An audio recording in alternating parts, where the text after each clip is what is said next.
You're listening to JW Raw with Eminem. We are live. Why, good morning. It's Friday. We're kind of changing it up. We couldn't do a Thursday show because we wanted to wait for a special guest.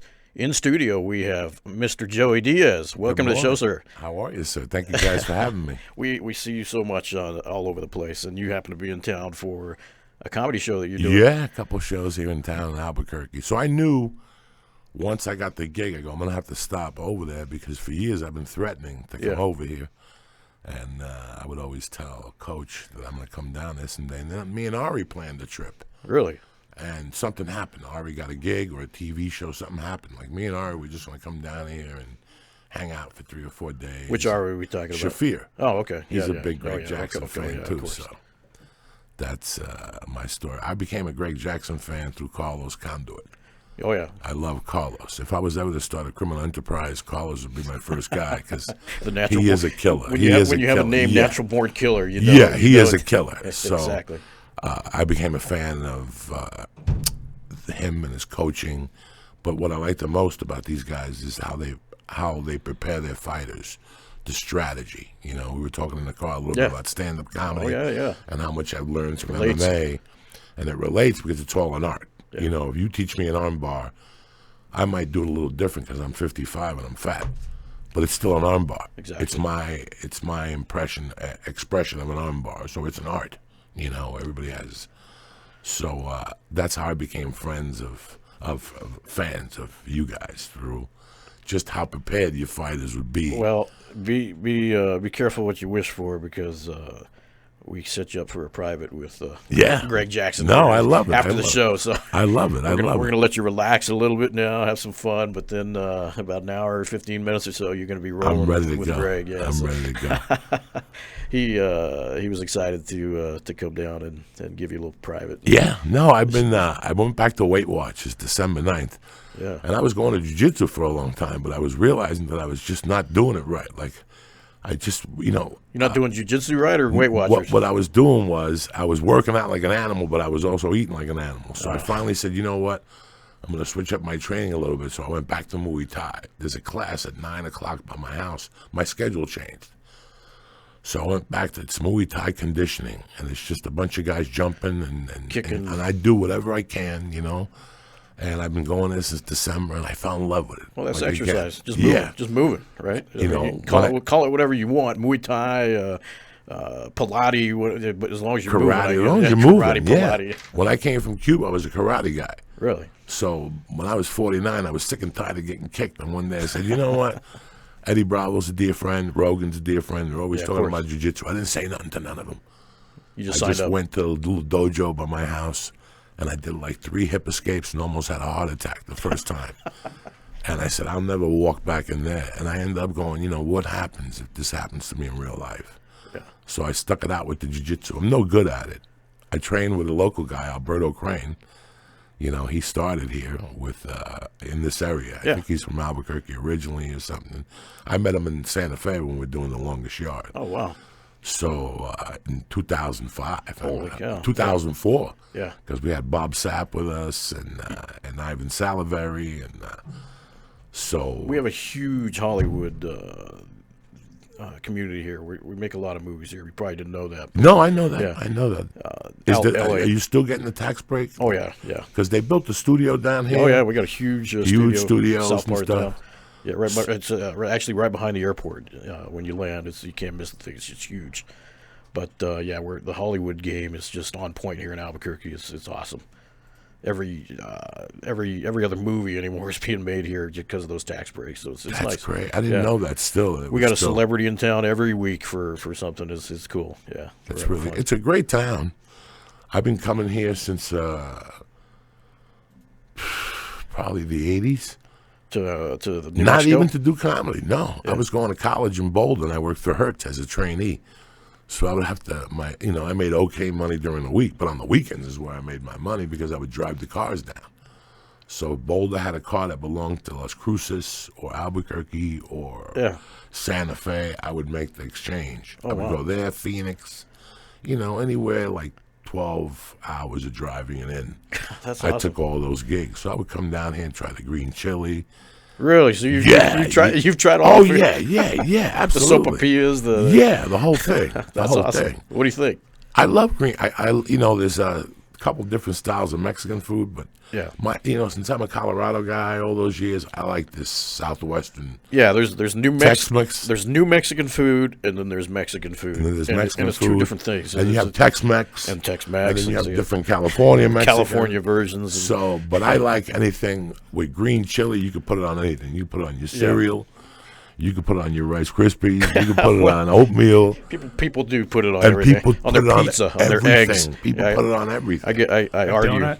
Yeah, A donut? Yeah, they Yeah. do. They make donuts with chili. Oh my God. I get mad though. I'm not a chili. I got into it with some people about pizza the other day. I posted a thing. It was some Jersey pizza operator. Pretty funny little skit.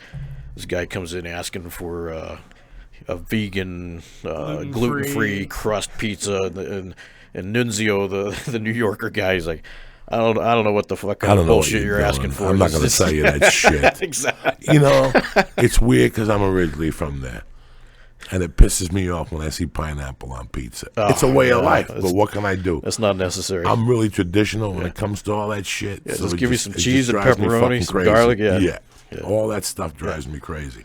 When I go back to New York now, Times Square used to be a place where you went and got drugs and seen hookers and you saw naked people getting shot and stabbed. Now they got Olive Garden in New York, and people are actually going into it. Wow. With all the best Italian food in New York, you going into an Olive Garden. Paying triple the price that you Oh would my to. God! I've seen people on elevators in the hotel with Pizza Hut pizza in New York, and I'm going like, you're missing the whole thing. So obviously the best Italian food is going to be in Little Italy, I guess. No, Oh, that's so- tourist. Oh, okay. I go up to the Bronx. That's where the last of the real that's the Italians trick. are left. Yeah, it's a street. They still have like 3 really good. Like when you go there, you're like, Jesus Christ. Family owned. Family owned, bread, the whole thing. It's not Webster Avenue. It's a different avenue up there in the Bronx. When I go home now, I get Chinese one day. I get Cuban. And I go to this place named Rudy's in Cliffside Park, and I'm done. Like, after I have those 3 meals, I'm happy to go home. So Cuban food is different. Yeah. Do they have like chili? Is No chili at like all? That. No. What is the food based on? Is It's it like based beans on and beef, beans, and rice. Okay. Beef, beans, rice, fried bananas, stuff, pork, a lot of pork, which I don't eat out. When I go, I have I'm a boliche fan. It's Cuban pot roast with a chorizo in the middle. In the middle. In the middle, and they tie it with a string. So the chorizo bleeds into the meat. Holy crap. And then you slice it thin Sounds with some delicious. white rice and black beans. You're looking like a fucking doctor. You understand me? You're on a mission to I've never even heard of that. It's fucking tremendous. Do people still make it here? Yeah, they make it. It's tough to find that traditional shit. Yeah. My mom died when I was 16. I didn't eat Cuban food for like 6 years after she died. Yeah, just reminded you too much. Nah, because I knew nobody could make it like that. That makes sense. So I'm real picky now. Like, I love rabo encendido, oxtail, cut Cuban style into the little chunks, and you put Frank's hot sauce on it with some white rice and red beans and some fried bananas. Jesus fucking Christ. I don't even drink. Did you eat breakfast? Are you getting hungry now? Yeah, no, I had breakfast. I had Okay, my good. usual 2 little eggs and 2 pieces of bacon and Make 2 sure. pieces of wheat toast. No, I'm not hungry at all. I'm So the good. Cuban connection, I guess that's how you met Yoel Romero. I met Yoel Romero through, well, it was funny because I would watch George Masvidal's fight. Okay. And I would listen to the corner, and I would fucking die of laughter. Die of laughter. Just because If the way they're knew- talking, you know what they're saying. Yeah. First of all, they're saying, métele un galletazo. The UFC is not allowed to. You know what a galletazo is? No, I a don't. bitch slap. So here's his corner telling him, métele un galletazo. Bitch slap him. Métele un galletazo. You can't, galletazo's not allowed in the UFC. What is that? Is that us? Is that construction going on? Oh, jeez. Scared the crap out of me. What is that? I think they're doing construction downstairs all of a sudden. Perfect. We picked a horrible time. No, perfect. But so yeah, Yoel, of course, he trains here every once in a while. He Right. comes when John Jones is getting ready to get back into camp. And you told me something yesterday which kind of threw me off guard. What did you tell me about That you was on his way here. Yeah. To next week, maybe the week after. Yeah, to start training for Whitaker. You told me that, and so I called. I actually contacted John, and he confirmed that he's in fact coming. He's bringing him here next week. Let me ask you something. Who the fuck do you think you're dealing with, Joey Bananas? You think I'm gonna give you fake fucking information? No. I just John. We haven't seen him since the last USADA thing, and he hasn't been around. So when you told me that, I'm like, well, maybe, but let me see what's going on, because John hasn't told us anything, and usually he would have told the coaches, hey, thinking of coming in, thinking of bringing in Yoel, and the coaches hadn't heard anything about it, but minor stuff. I think it's good that he's getting back in. I don't Absolutely. know. Is it a coincidence that other people are coming back to the UFC? Big Russian tough guys. Who knows? I don't know. It's a lot of fun stuff coming. A lot of fun stuff. Let's talk about what's going on now. Well, beside the fucking construction, Conor McGregor. Yeah, today's a big day in UFC. I mean, now they canceled the Max Holloway fight, which the UFC finds himself in a pickle. So yesterday we were down 3 fights. 3 fights. Today we woke up to news that now Holloway's got some kind of medical issues going on. So Habib now cannot fight. The title fight with Habib is up in the air. Last I heard, they're trying to get Pettis to fill in for that. I'm not quite sure if that could happen. If it's going to happen. Strange stuff. What do you think? What do you think of this McGregor cat that's caused all this? I mean, it all started with a fucking guy tripping on wires. Tripping on wires. Yeah. Tony Ferguson tripped on some fucking wire. It's like it's hexed. It was like the whole thing has been... If you're religious or superstitious, I guess, you're going to start believing in... Yeah, it all started with that, and it just went down and down and down and down and down. But let's be honest. This is something that's been going on now for about 14 months with the UFC. Yeah. We can't get away from it. We can't avoid the elephant in the room, It's like they had it coming. It's like they had it coming. There's an old Spanish saying, que se acuesta con un niño, sale cagao. Okay, what is that? If you go to bed with a kid, you're going to wake up with shit in your fucking diapers. It doesn't translate that no, well. But it makes sense. But it makes sense. It totally makes sense. Yeah, I get it. We had a great sport. With great champions. Everything was going smooth.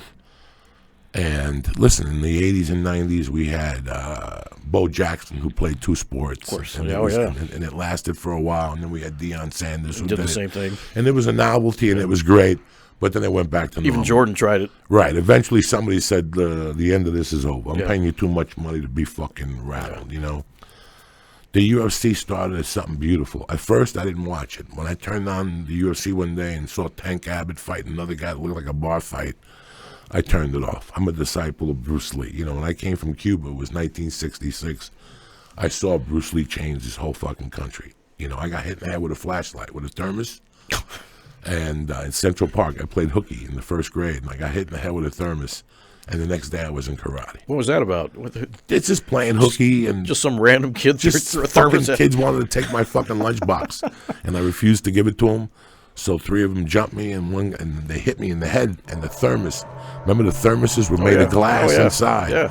And it broke my head. My mother walked me into a karate school the next day, and from that time on, I was involved in karate. In fact, one of Eddie Bravo's black belts, his father was my karate teacher in New York in 1969.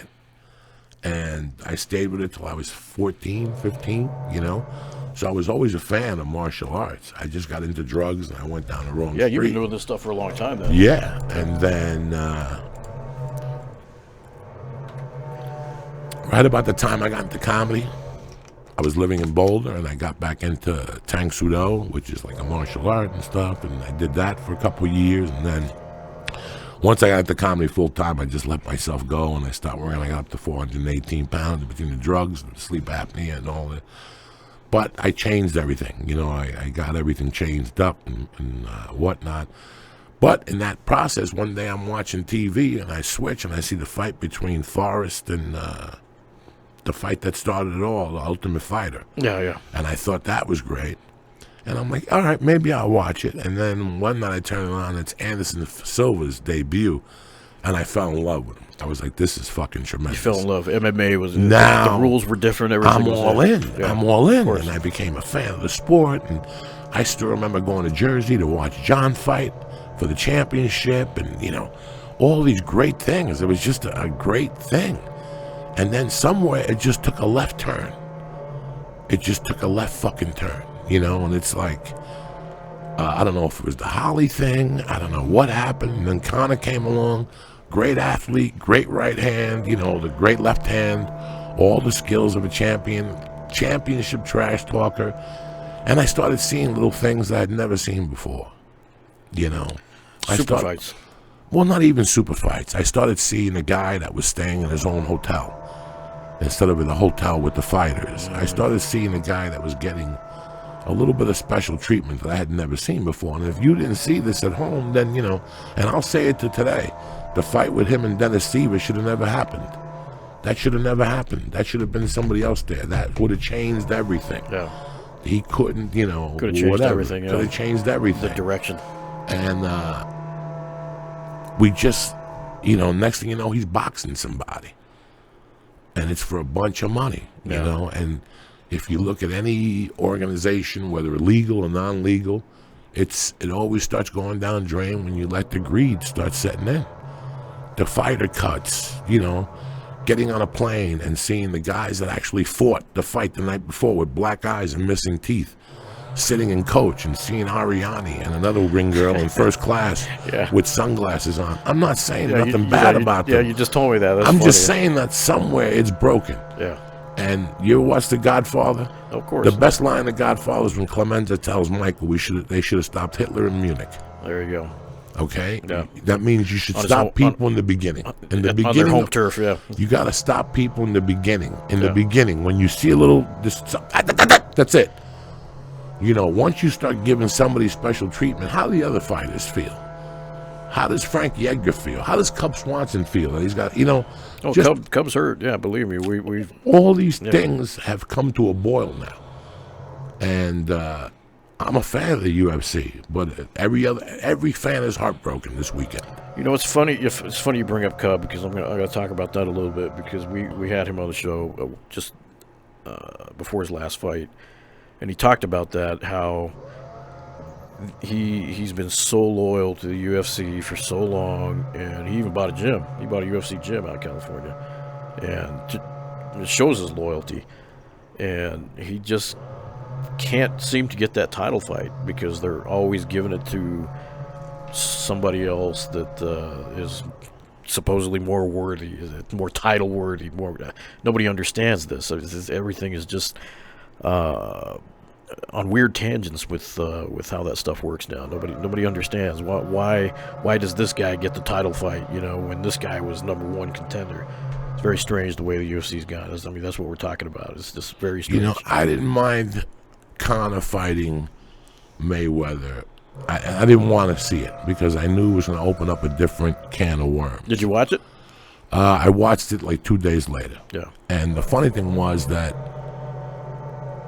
I didn't mind Conor fighting him, but before Conor could fight anybody, let's go back into the octagon and do the unfinished business with Khabib or Tony Ferguson, whoever was up at the fucking time to fight. You know, it wasn't Mayweather's fight. That changed everything at that 155 division. You guys got people with families. You just said it. Ray Borg has a child 2 weeks ago. These people have responsibilities, and, you know, somebody throws something on a bus, whether he was right or wrong, I don't know what the fuck happened, you know? Yeah. Maybe I would have done the same thing when I was 26. You know what I'm saying? I'm a fucking animal too. Yeah. You know, I'm not judging nobody, but I think after this weekend, the UFC has to sit down and really revamp and really have a long talk with themselves. Well, supposedly he, their media company, MacLife, they had credentials to get in, obviously, and at some point, Conor and the entourage were snuck in the back door of the facility, and it's all on video, I guess. And they knew that Habib was on the bus, and so they singled out that bus, and the mayhem started. But Ray Borg apparently happened to be sitting at the window where I'm sure you've seen the video, everyone's seen that video at this point, where he picks up the dolly and launches it across the room, and it hits that window just dead center, and that happened to be where Michael Chisea and Borg were sitting, and I guess even Rose was right behind. So the glass did shatter, and shards of that glass, maybe little shards. You know how glass, when it breaks, fragments apparently went into Ray's eye, is what I'm hearing. I mean, I haven't talked to Ray, but it caused some problems, and it's because of what was. Listen, bro. All I know is, and I'm not being racist or anything. There's 3 attorneys on their way from fucking Israel right now who don't play fucking games. They're NFL fucking. You know what I'm saying? Yeah. So this is gonna be bad. Yeah, they're gonna sue the fuck out of that. Everybody's getting sued on this one. Mac Life, the fucking UFC, the Conor. Yeah. This is a fucking payday for Chiesa, Ray, who deserves it. Fuck it. Yeah. Sue these motherfuckers. Yeah. What are they going to do, throw you out? Yeah. Sue them for everything. Everything. 8 of them. Sue 8 of them. I'd be suing motherfuckers left and right today. Yeah. Today I'd be at a fucking attorney's office fucking signing paperwork. Yeah. Suing everybody. Yeah. Just that's it. Make them pay. This is how you do it. You make them pay. There was a lot of talk yesterday that there was a warrant. There wasn't a warrant. The thing people don't understand, there has to be, for there to be a crime, there has to be a victim. And I think a lot of the fighters or people involved were afraid to come forward and say, okay, yeah, I want to be the victim of whatever, assault, battery, whatever. They're going to do it. But they're going to do it. There's a kid who got punched in the face. He's fucking suing today. Yeah. And you could sue an array of people here. This is an array of people. This happened in the right city, too, New York City. That's where suing people was fucking invented. Are you kidding me? What's Ray Conor Borg's, thinking? right now, Ray Borg's got 3 attorneys knocking on his door in his fucking Brooklyn hotel room. All of them do. That's awesome. You'd have to be fucking stupid not to. Yeah. You got to pay now, bitch. Yeah. Well, You just got $100 million, right? Then you get $100 million. You clear 70. I'm suing. Yeah. I don't know what Ravens was going to make for this fight, but now Yeah. he's got to cover the fight, what he would have won, the coaches, Yeah. the training camp, No. all that stuff. Yeah. You gotta. This is when you put. So what? You're gonna get big money now. This is on tape. This is easy. No. This is like that Chinese guy getting beat up on United Airlines. This is easy. Every day you don't pay, the tab gets higher and higher. You see how quick they pay. You never heard from that Chinese guy again, have you? No, he's You rich. never heard from that motherfucker again, and you'll never hear from him again. He's flying first class. He ain't even fucking flying. He's on an island getting his dick sucked, eating Chinese wings, fucking with a bell, ringing people. The United paid him big fucking money. Yeah. All they got to do is go to the videotape, baby. Yeah. That's it. They're going to just go to the videotape. Conor throwing the fucking thing through the glass, no security outside the bus, the fucking MetLife, the UFC for letting Conor go bananas. Yeah. We're sitting on a fucking gold mine here. Yeah. I'm thinking of putting a glass in my eye and flying to New York right now. I was there. Are you fucking kidding me? I was I got there. PTSD. Yeah, I got PTSD from watching it. Yeah. I'm gonna ride. You know, yeah. So I'm gonna this get is- on my bicycle, ride over there, and say I was. Yeah. This is what they're gonna pay. They're gonna pay. Legal fight of the night. Yeah. Fight it Yeah, out. this is it. And Dana knows it. You got to be stupid not to fuck Well- these fighters. Are you kidding me? The event center is going to get sued too because Oh! why did they have security at that door? Oh baby, this is a fucking attorney's fucking. Oh my God, this People are is going to get rich. rich like a motherfucker. Eyes. You know they have like a price sheet. Yeah. Listen, I grew up in Jersey, the most corrupt place in the country, and one of my best friends in life went on a suing spree in the '80s, and he would tell me like, for a thumb it's $75,000, for an elbow it's $150,000. That you're going to get. Yeah, and all you got to do is keep going to the doctor every day. It's like going in with a time card. You know when you go to the time card, you press in. Documentation. You go to doctors. You go to every doctor you can. Every time they hear and Ray Borg, he got PTSD. Yeah. Everybody got PTSD You now. can't ride a bus anymore. Yeah, you can't ride a bus anymore. Every time you see a glass, a Snapple bottle, you get flashbacks of Vietnam, and you weren't even there. Oh, they're sitting on a fucking gold mine.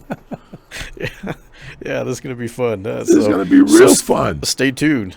This is going to be real fun now. Dana's Review the legal proceedings. That's what they're going to do. Pay-per-view the fucking proceedings. People are going to, oh, this is going to be hysterical now. Yeah, somebody they thought OJ was big. Yeah, so now the UFC has to sit down next week and really have to have a long talk with themselves. Oh yeah, that's coming. That's coming. This next week is going to be very. We got to get past this fight card though. We had a couple guys fighting out of Jackson Wink. Obviously, Devin Clark and Ray. Devin just weighed in. He's fine. That fight's still going. Borg obviously out, so it hurts. It sucks for us because we take this stuff personal. I'm mad at Conor McGregor for causing this whole thing, and I don't even know the guy personally, but he's the reason that that Borg now had to get out. He was directly responsible for throwing that dolly at the window. I'm not mad at Conor McGregor. Yeah, I know what it is. Dana? I know what it is to be 26 years old Yeah. and be 27 years. I was getting out of prison at 27.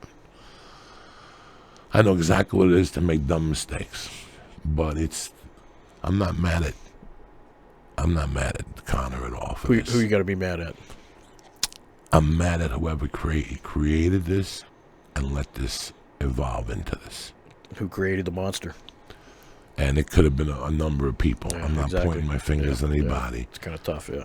Between the media, who create, life is bad. When I did The Longest Yard, okay, I was a dirty stand-up comic.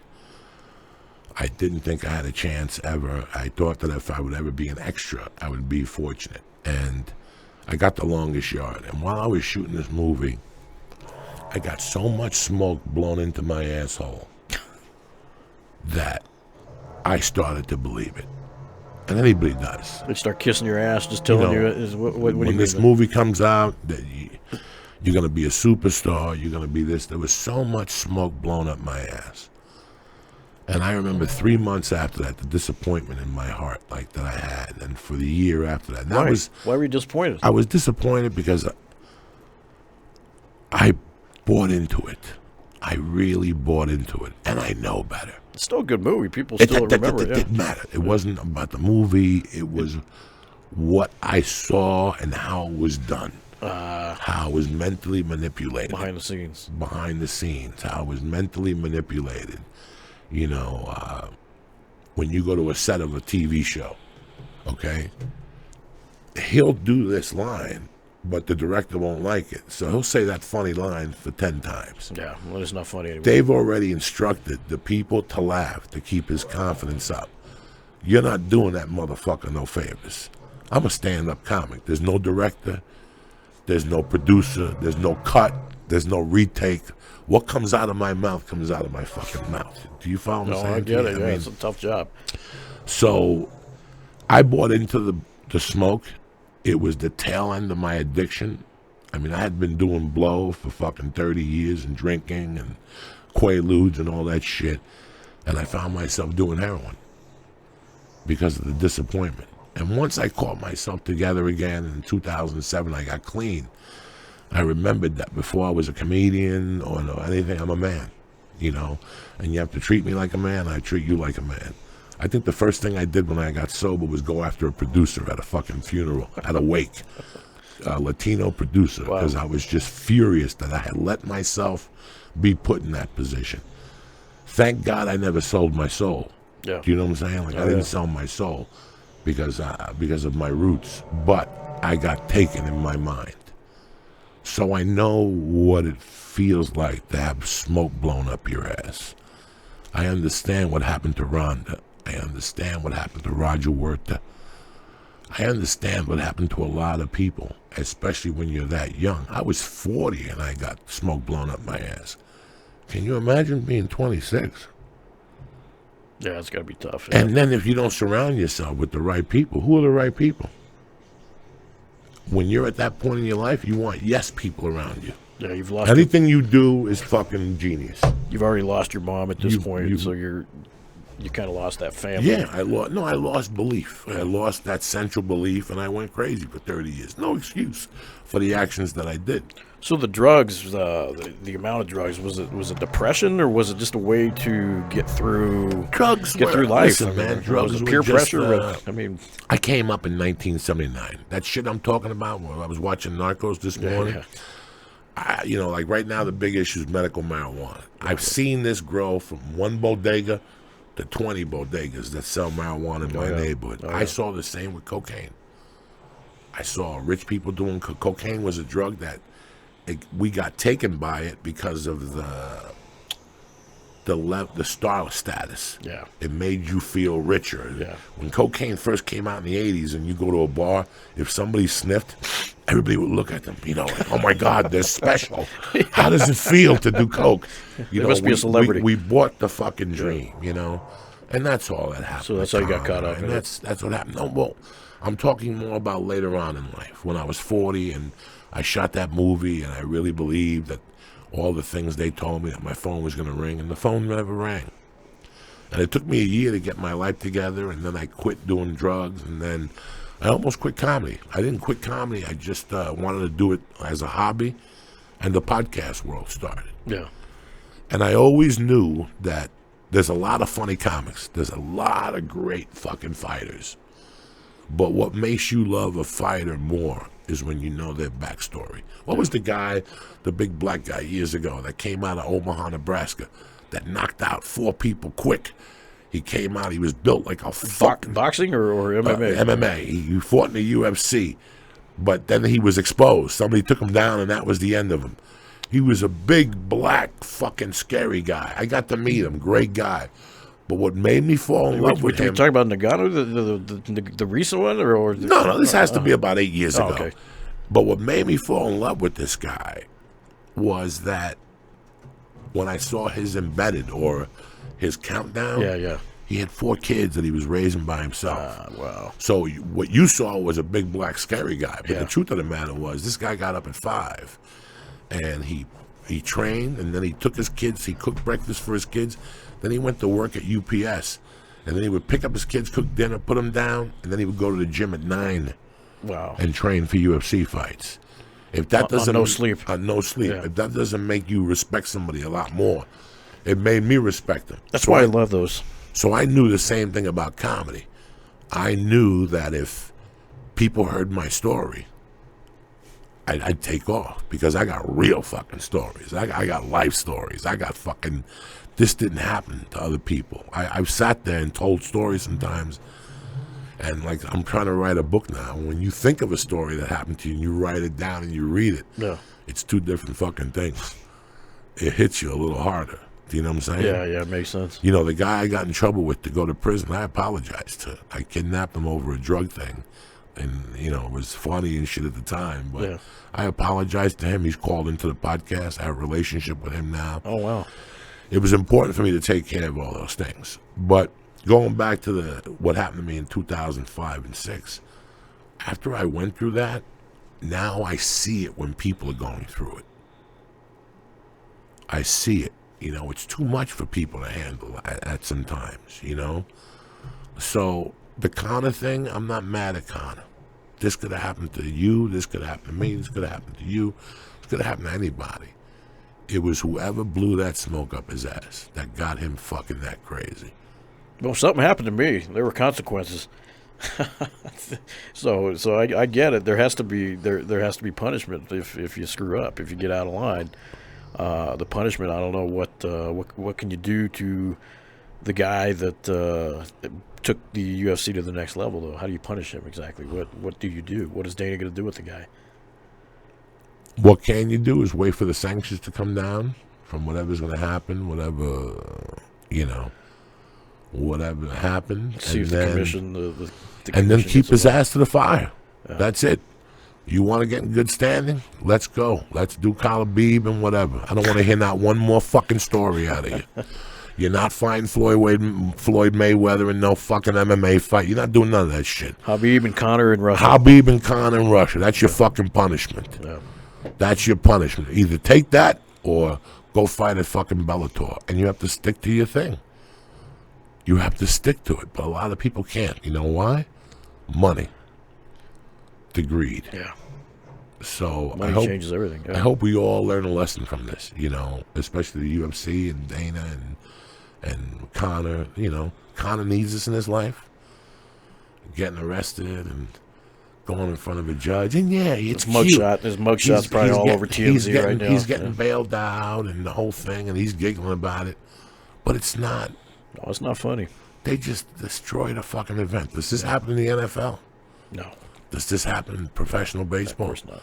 Does this happen in fucking professional basketball? Yeah, And I've seen some crazy things. I watched fucking Marvin Bad News Barnes one time get thrown out of a game against the New York Knicks, and he came back at the ref with a gun. Holy crap. Yeah, this is the 70s in the NBA. You know what I'm saying?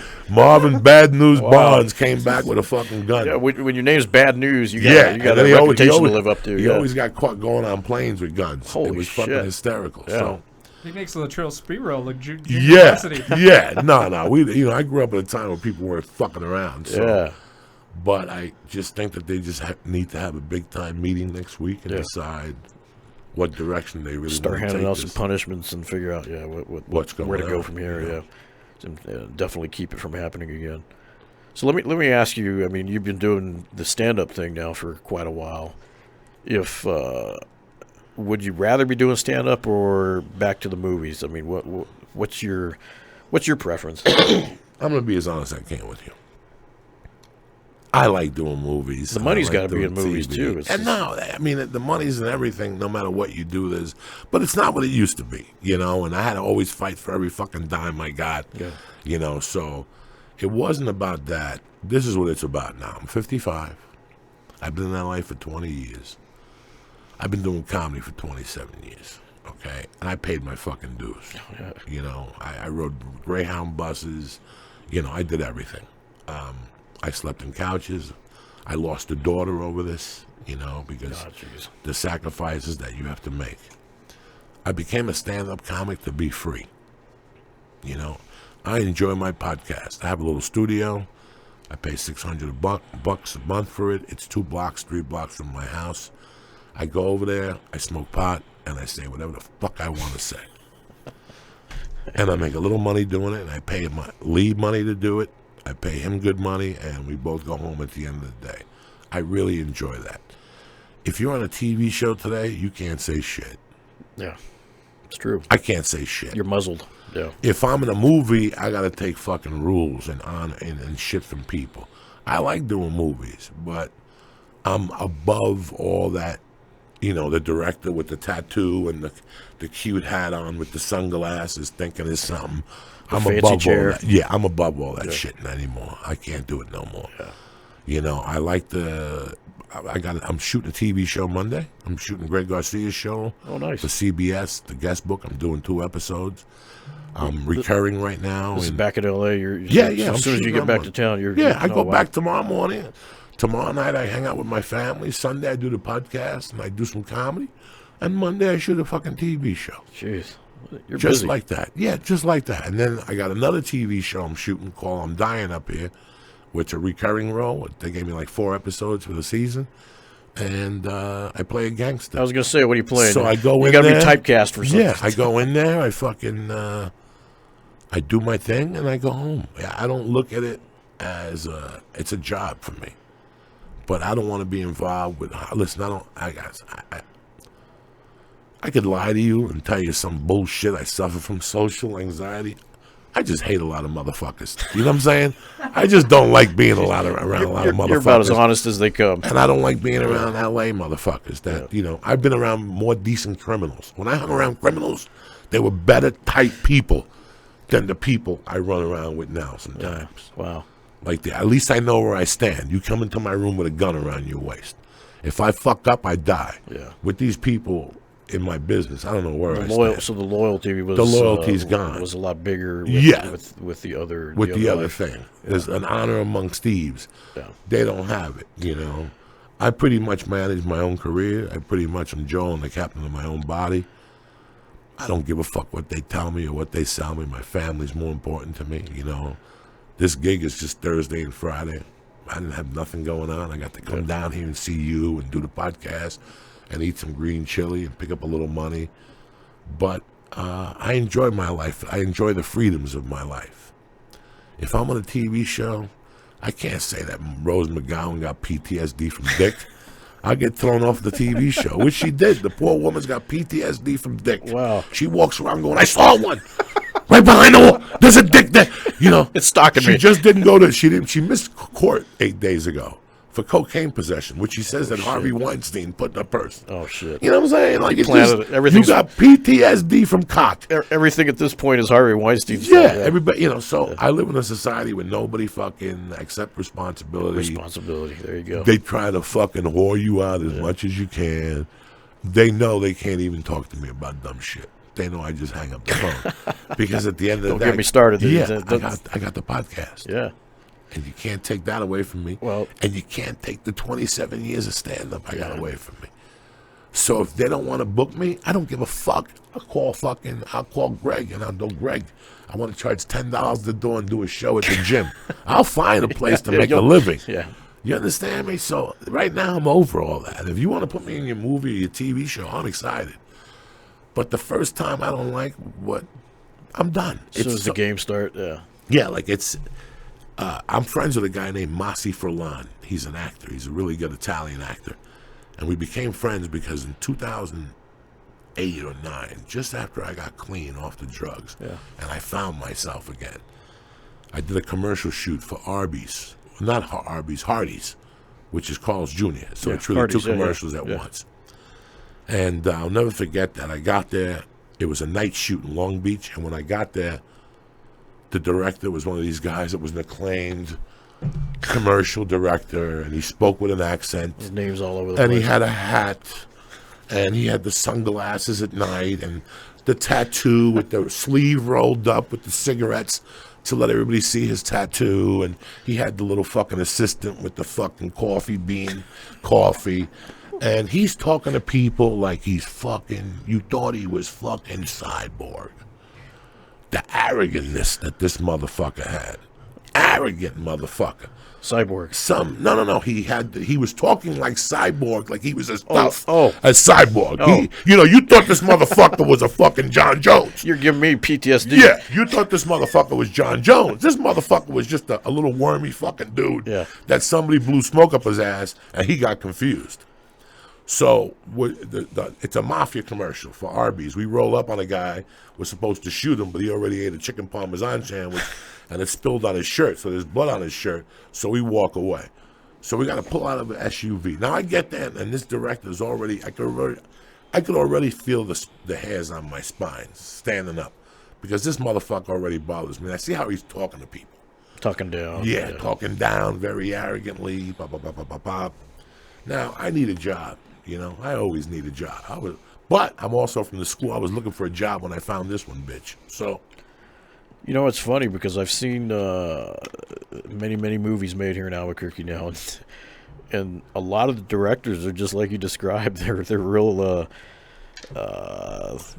just like that with their hats and so. It's so funny. They gotta let you know they're artsy and fartsy. And at the end of the week, they can suck my dick. They scream the loudest. Yeah, they can suck my dick. They're nothing. You know, they're nothing. They have a dog handler. Yeah, it's fucking crazy. Yeah. We're living in the power that they think they have in their mind. So we had to pull up with an SUV, me and this kid Masi.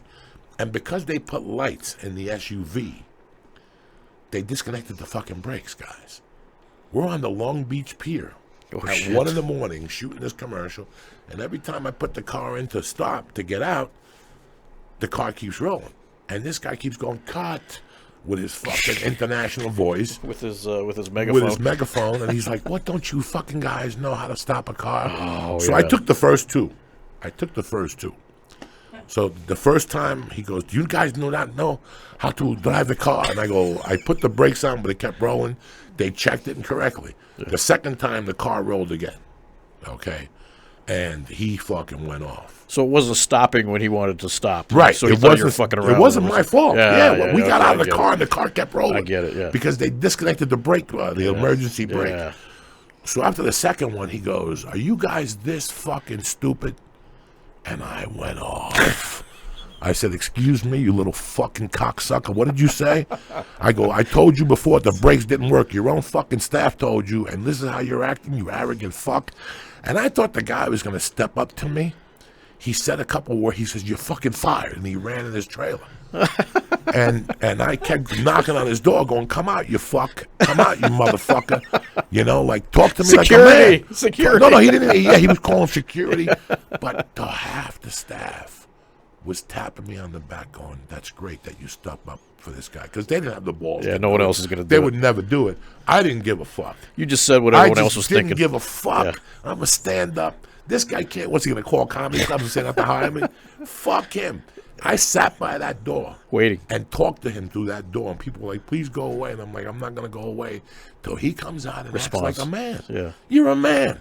Before you became this faggy fucking director with the hat and the tattoo, and everybody could see your cigarettes, you're a fucking man. Come out here. See, that's the kind of stuff they should film. He came out at 2:30 in the morning. I said to him, "You can't fire somebody. You can't hire somebody now. Who the fuck are you gonna hire? Be a man, act like a man, apologize, and let's shoot this fucking commercial." And he was not arrogant the rest of the shoot. He just didn't say much. They wrapped me quick. As soon as my scene was over, they sent me home at 3 in the morning. Get Joey in here. Get him out of here. You know, but I let him know. Yeah. And that guy, Stood your Mossy, ground. until that day, calls me once a month, and he goes, "I act like that now all the time towards directors because of you." From what I learned, I stick up for myself.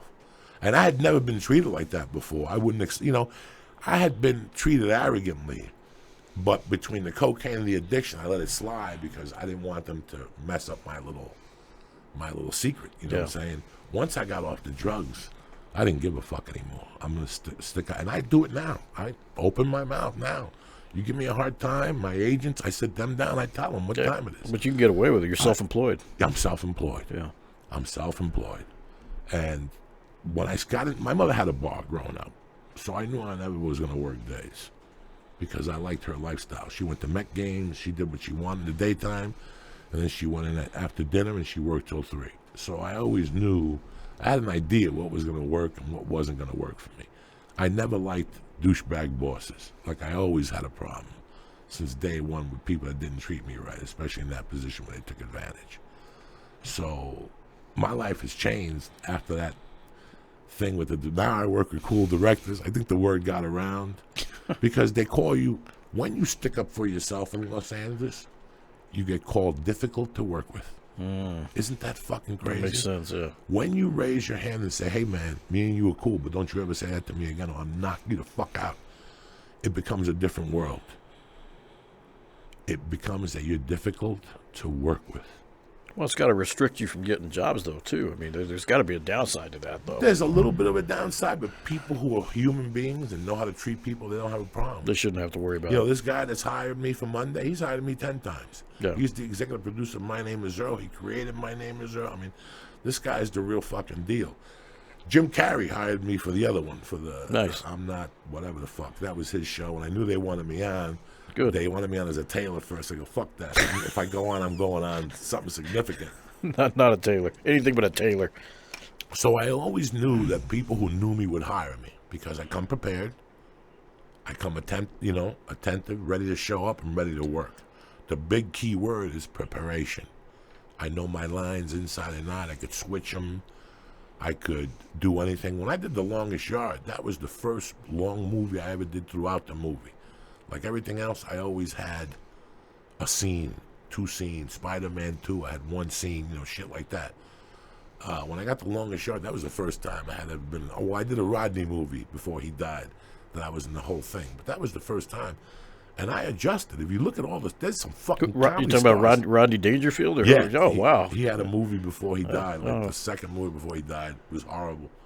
It was horrible. Yeah. But I was fortunate enough to work with him. And, How cool is that? And when I did the thing with Adam, I only got hired for 4 weeks. And while I got there, after they saw the "Don't cut me, I'm the fucking the Diet Coke," they kept me for the 17 weeks.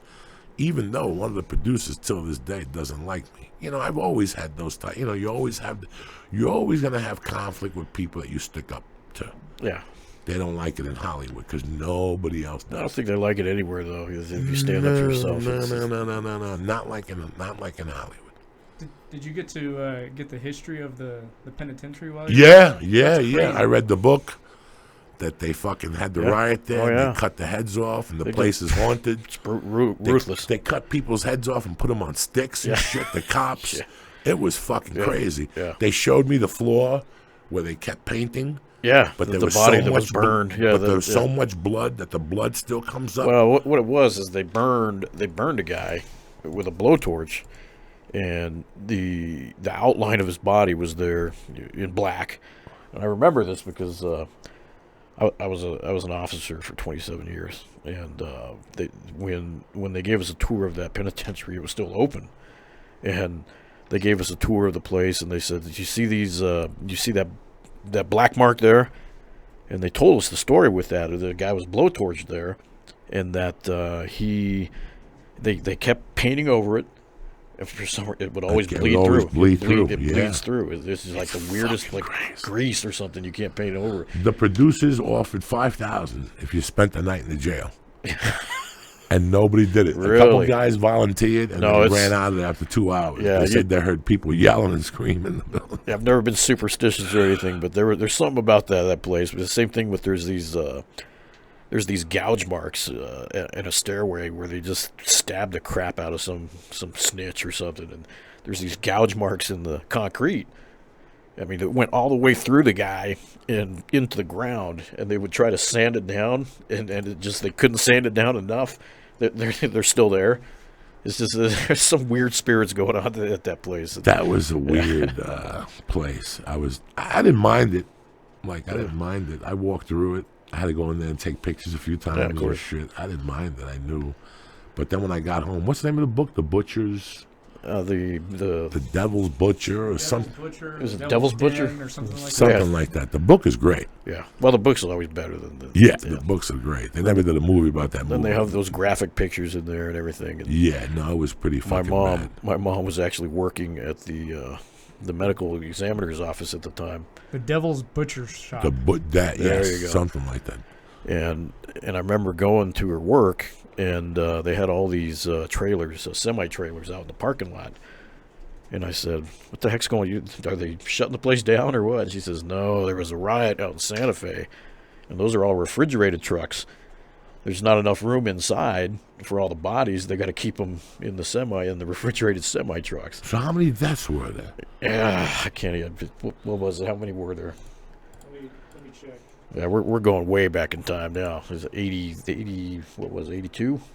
There were 33 inmates that died, and more than 200 inmates were treated with injuries. So Albuquerque is not a big city, and the medical examiner office, I mean, their refrigerator was big enough for 6 people maybe stacked on top of each other. So obviously now there's an extra 30 bodies that came in from the penitentiary. They had nowhere else to put them. So yeah, that was the backup plan. So refrigerated semi trucks. But yeah, how surreal that was. It's like, I gotta ask you a holy question. crap. Because maybe you'll know it since you were. Are you retired police yeah, officer all done, yes. or retired jailer?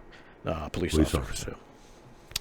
I read a book years ago, and it said that and I think even Henry Hill came through here, that this is a big location for the witness relocale. That Rio Vista, this neighborhood here, there's 3 witness relocated people. Now, I heard about Albuquerque's in New Mexico had a lot more witness relocated people than anywhere else. You know that. And I had this is the first. I've never heard. Come on. I've heard Arizona. I've heard Arizona. Arizona, well, Sammy the Bull's in Of course, Phoenix. the Bull. Yeah.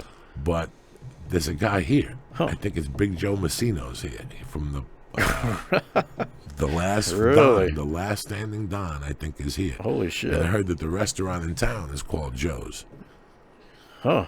Here, right here in town. Rio, where are we? Rio? No, what's well, it? that's Rio Rancho you're talking Rio about. Rancho. Yeah. This is Rio- kind of the suburb, but a Right. little north of us. Yeah, Rio but the same Rancho. thing. Yeah. I didn't know. I knew it was somewhere in Albuquerque. Well, there's a history with Rio Rancho. It's funny. It was started by a lot of New York transplants, and that was the rumor. Yeah, so you're talking about Rio Rancho. I did hear there was a lot, not Albuquerque specifically, but Rio Rancho. It was a small city of like 10 people, and then all of a sudden they started putting all these witness relocation people, and it was the only city in New Mexico that had a Ferrari dealership.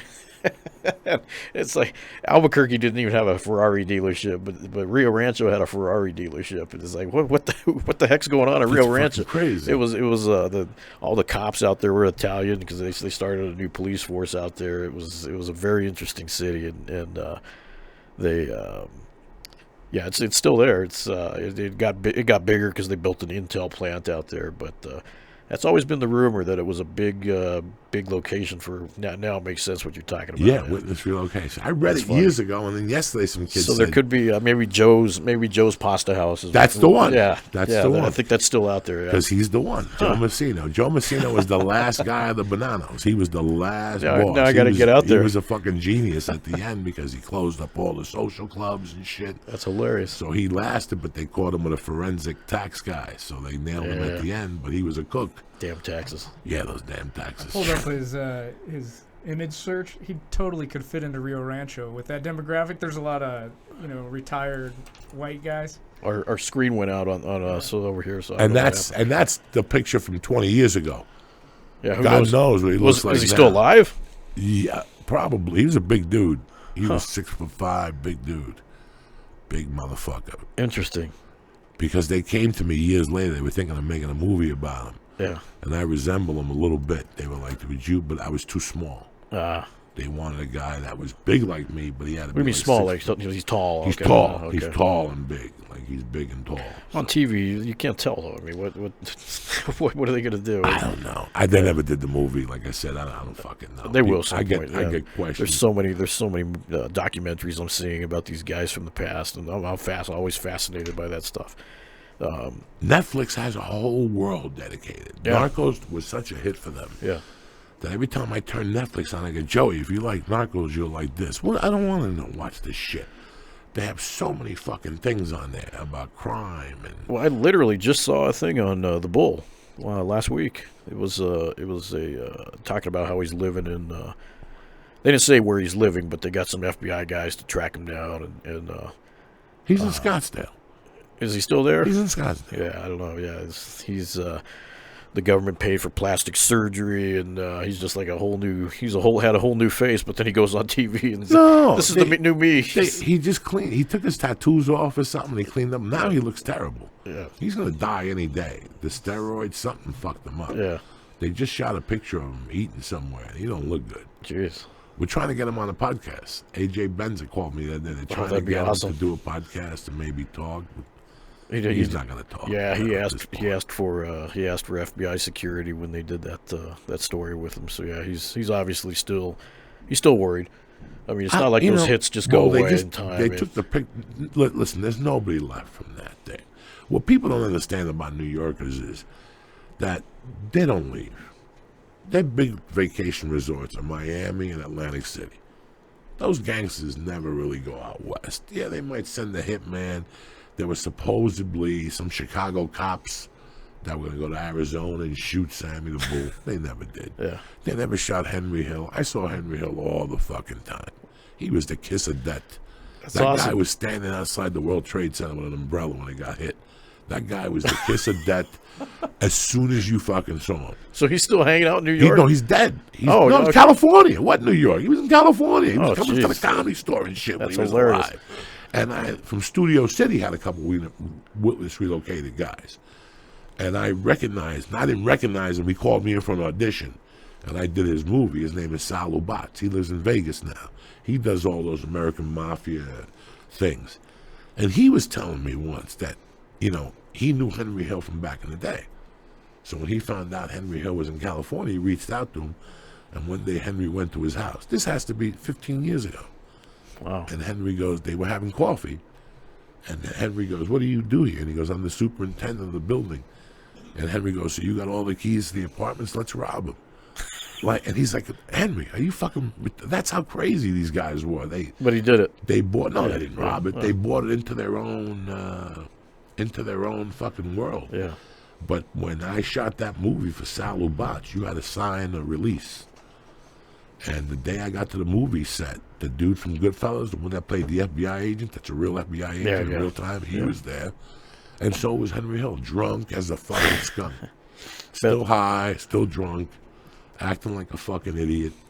And then I went to the screening, and I saw him there again, hammered, you know. So then he died later. So he wasn't afraid to be seen in public. No, because they knew. Unless some kid is looking to make a name or something. That's all bull. That's kind of a myth. That's one of the fucking movies. You're listening to make people believe this shit. It was true back then. It's just not now. Everybody's old, like you said. They're all, you know, it was 19. You grew up. Remember, it was 1985 when all that shit went down with Sammy. 1995 or something, 85 when they shot Castellano. Yeah. That's 30 fucking years ago. Half of those guys are dead. Yeah, they're going to go get Sammy. They're worried about their pensions. All right, cool. It's got to be cool, though. You were actually around that stuff, and so you saw it. You were exposed to it. No, as a kid, I was more exposed to the Cuban side of it. And when my mother died, I got adopted by Carmen de Torch Balzano. He was a cop. But he set buildings on fire for the city, so that's why they called him. He was a little arsonist. He was a little arsonist. They called him the match. So he was on the payroll for the. He was on the payroll Cuban for everybody. Mafia thing. No. He was on the payroll for the Italians. Okay. I just grew up in a Cuban world where they did numbers and stuff. I just talked about it on Rogan. I had the author on there, T.J. English. That's right. Okay. A couple of weeks ago. Yeah. So we talked about his book and how I knew a lot of those people growing up and stuff. Yeah, you confirmed a lot of the stuff. He should have hired you as a technical advisor. Well, no. We spoke before the book. Like, we spoke. Oh, okay. When I heard he was writing the book, I reached out to him. Yeah. And I said a couple of things to him that he knew I was real from my conversation. I knew a lot of those guys. I didn't know they were Omega 7 and all that shit that he came to tell me years later, but so it was pretty fucking crazy. How cool is that? Wasn't fucking cool. Well, you're away from it now. Now you're on the opposite coast.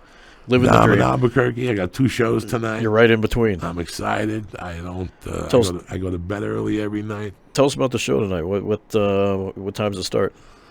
They start at like 7 and 9:30. I'm out of there early. Oh, you got 2 shows. 2 shows. Okay. I'm at 6:15 back to LA tomorrow. I get back to LA at 7 in the morning. So tonight, 7:30 and 9 at the Santa Ana Casino, Santa Ana, the Star, not the Star Center. They're all sold out tonight. They've been sold excellent. out for 3 fucking weeks. That's awesome.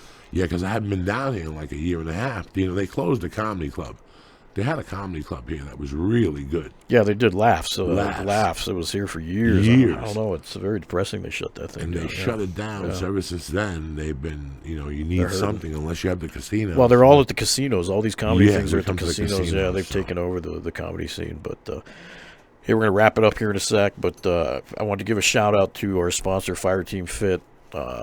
They are a local company that has invented this cool lightweight weight belt for athletes and bodybuilders and big tough guys like that want to take their training to the next level. Everyone's used to those old school Arnold Schwarzenegger leather belts that they would wear, and it's transformed into this light thing. I mean, look how light that thing is. I mean, you lifted. That's what I'm talking about. But that's what we're created now. This guy. Joey, did you wear the 1980s Russian weightlifting belt? No, I went for the hernia. I went for the fucking hernia. Remember they said that if you didn't, I didn't really strength lift till I went to Colorado. My 2 roommates were power lifters, and they taught me squats and deadlifts. I didn't really. My shoulders are fucked up today. They're all shot. That nonsense. Yeah. I can't even shoot hoops. There's no proper form back then. It was just freaking lift as much as. No, these guys were great. These guys would go to different competitions and shit. My friends, they were the real deal. But I was like more doing like a bodybuilding workout, and they were like, "Nah, that's not the way to you're wasting your time. You gotta do deadlifts and shit." And I'm good today. I'm good. I'm 55. My back is still strong and stuff. I don't overdo it. Like I said, I used to roll on the road, and that's a bad idea. I got beat up a lot. So now I just roll in LA, and when I go on the road, I just try to do. Well, you still look good, and you're about to roll. Maybe not roll, but Greg Jackson's going to put you through some of that stuff, and all. Perfect. I'm going to get some pictures of it, and we'll post it up for your social media stuff, guys. So tune into Joey Diaz's social media.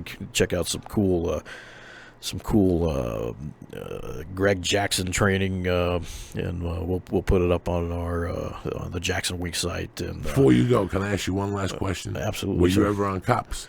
No, they filmed here a couple different times, and the episode that when they rode with me for a week, and we had 3 awesome calls, and they said, "Oh, these are going to go on," and none of them made the cut for some reason. They replaced it with other stuff, and they were one guy I remember, I'll never forget. He was one of our local drug dealers, always getting into trouble, and he got shot, and we pull up. He said, "Hey, Eddie, I can't remember, we're talking 20 some years ago, but he's Eddie Felcher. Eddie Felcher is funny. I remember that name after all these years. He says, "Man, Officer Mark, I got shot in the ass." And he pulls his pants down and he's showing us his ass. And the cops crew is just loving it because they're filming all this shit. And we thought for sure that was going to make it. Everyone was like, "Oh, man, that's classic." I mean, maybe it's because they showed his ass back then. It wasn't proper. They didn't want to blur all that. Who knows? But it was a great scene. I'm so depressed that never made it. But, yeah, it was good times. We had a lot of fun back then. So, but Cops was on there. I think we kind of made that thing famous. You did? Yeah, you did. People still talk about it. The naked truck driver, or the transvestite truck driver, and the parrot lady. There was just some crazy shit that happened in Albuquerque. I'm like, I'm never going down there. I found myself down here. I'm like, here you are. I never see it when I'm around. It's not crazy. So. It's not crazy. But Joey, I wanted to thank you. Thank you so for having me on and for picking me up and and stuff. Yeah, and definitely. For offering me the love to come down here. Absolutely. Good luck with the rest of your show. And you got it. We'll tune into your shows and check them out. But thanks again for coming. Anytime you come to Albuquerque, please stop by. You got it. And you're welcome. Done. All right, sir. See you next time. Sir. Thanks, guys, for tuning in. Through these doors walk the greatest fighters in the world.